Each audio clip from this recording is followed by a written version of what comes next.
some fun, save some bucks, make your own with Vodafone.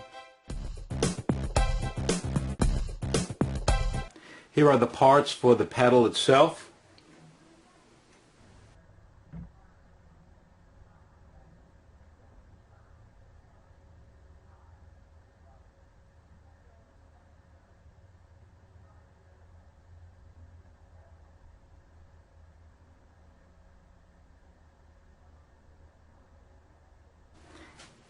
Now I'm going to start construction and take these 4 pieces and glue them in the corners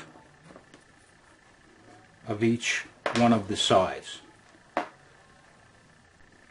Now that the glue has dried on the sides, we're going to glue the front and back to the sides.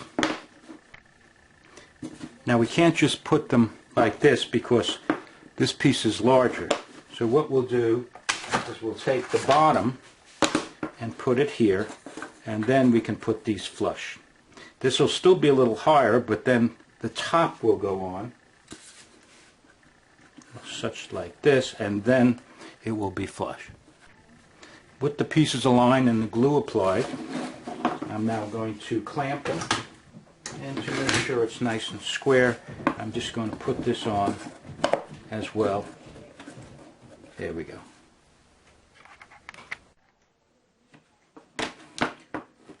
Next, we're going to glue the top on.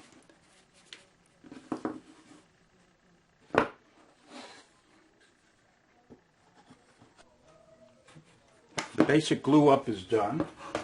Now I'm going to take the case bottom, place it on, and using a 3/32 inch bit, I'm going to drill pilot holes,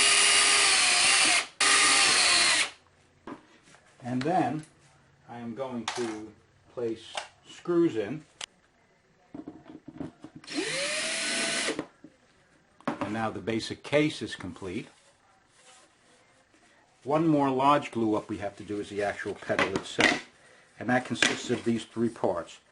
And these 3 1/4 inch pieces are going to form to make 1 3/4 inch thick pedal.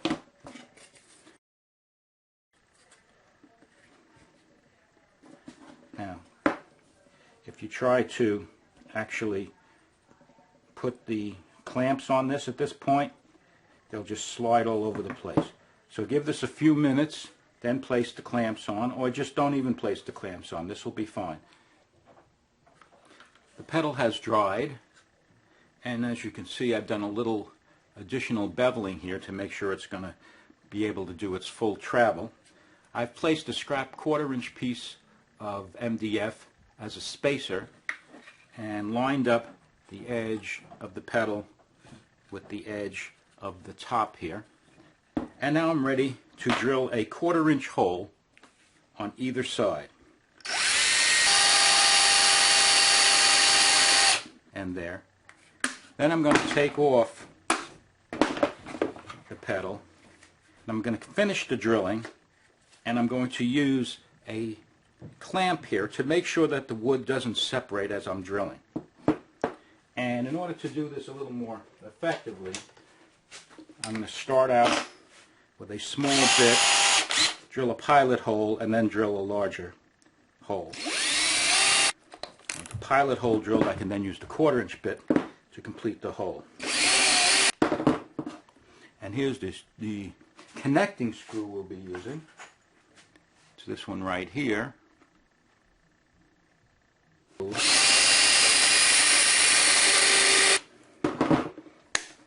Okay, have that. And now we can take the pedal, place it in here, and put the screw in. And I'll tighten this up so that when the pedal comes up and goes down, it stays exactly where it is. And that's the pedal. Now what I'm going to do is sand down and round over all of these surfaces, and we'll be ready to work on the inside. Now I've rounded everything off and sanded it nice and smooth. And this is what we've come up with. The final glue up are these two pieces that hold the potentiometer.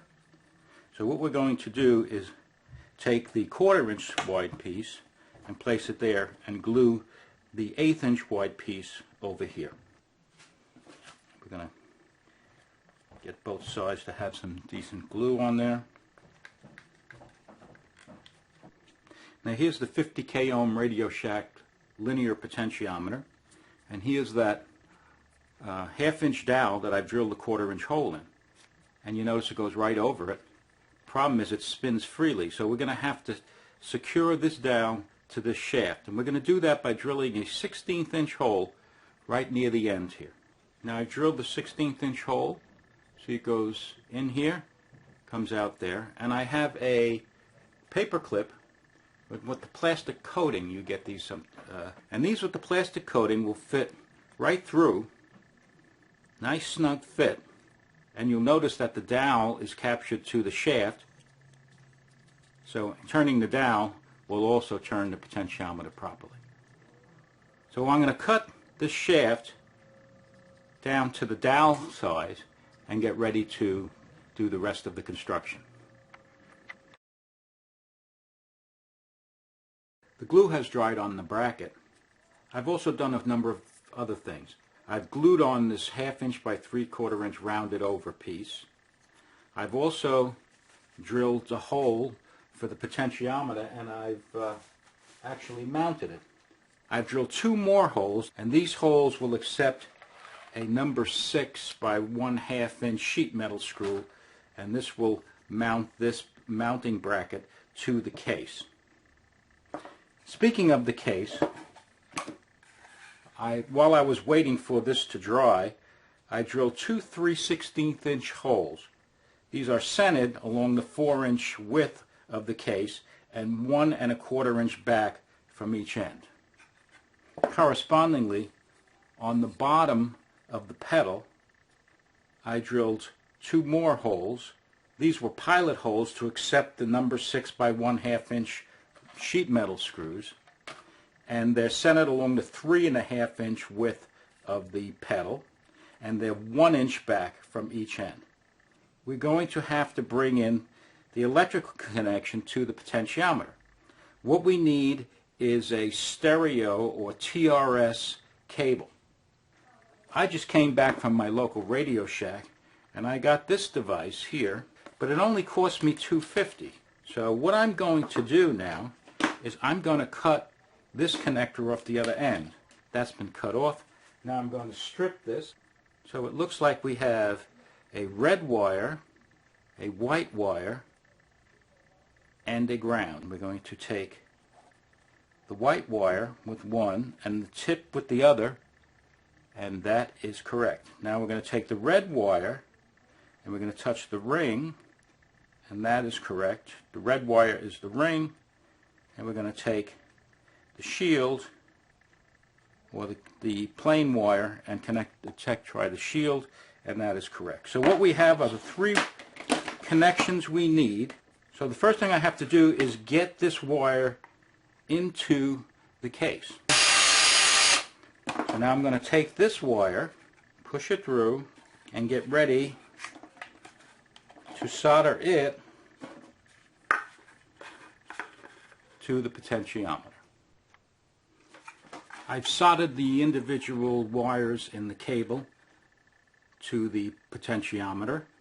You noticed I have the bare wire, red wire, and white wire going to the terminals on the potentiometer. Now what I want to do is mount this here like this in such a way that the hole here and this piece are pretty well aligned. As a matter of fact, if it covers the hole a teeny bit, that's even better. So I'm going to place it sort of right about here and then mark. Now that I've marked those 2 holes, I have my pilot hole drill. I'm going to take my number 6 by 1/2 inch screws, and I'm going to screw this down. I should do something to make sure that this doesn't come out. So I can put a little tape around here to increase the diameter so that it can't get back out through the hole, or I could put a tie wrap on it, anything to make sure that it doesn't come out. Before I can proceed any further, I'm going to have to finish up these pieces. What I have found works really well on pedals like this is this product called Plasti-Dip. It's multi-purpose rubber coating. You spray on 2 or 3 coats and it's really tough. So I'm going to do a few coats of this and then come back.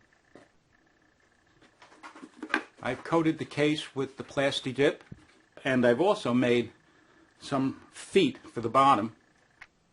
I have some mason line that I'm going to use in the project, and I've sealed the ends with a standard kitchen match, melting the ends because this mason line is plastic. So if you put some heat to it, it melts the ends so it won't fray.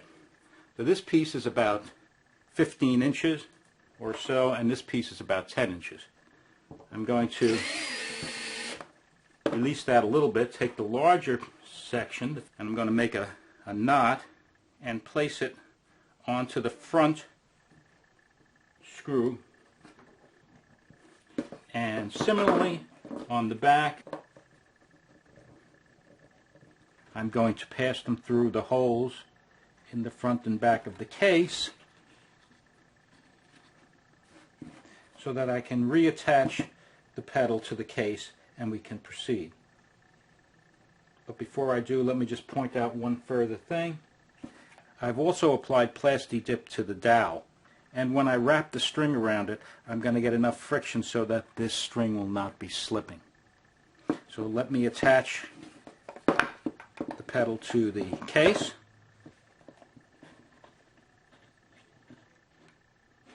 There we are. Pull the strings through and let's get started.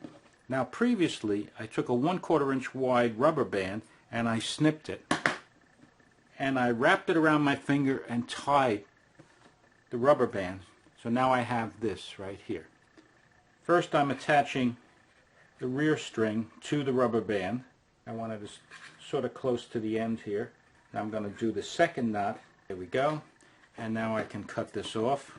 Before I put the front string onto the rubber band, I'm going to turn this all the way and then wrap it around, keeping it taut 1, 2, 3 times. I'm going to run it through the rubber band and bring the rubber band about halfway up from here to here, and then tie this 2 times. And now when we turn this, we get the nice rotation and nice movement of the potentiometer. We can now close up the case and give it a try. Let's try out the pedal. Got my keyboards on my multi-tiered keyboard stand. You might want to check out that video. I'm going to plug in the pedal in the foot controller jack. Place my pedal over in the front here. As you can see, that cord works out pretty good. And my pedal works out pretty good. Pardon me for not having any shoes on today. Let's see what happens here. Looks like it's working pretty good.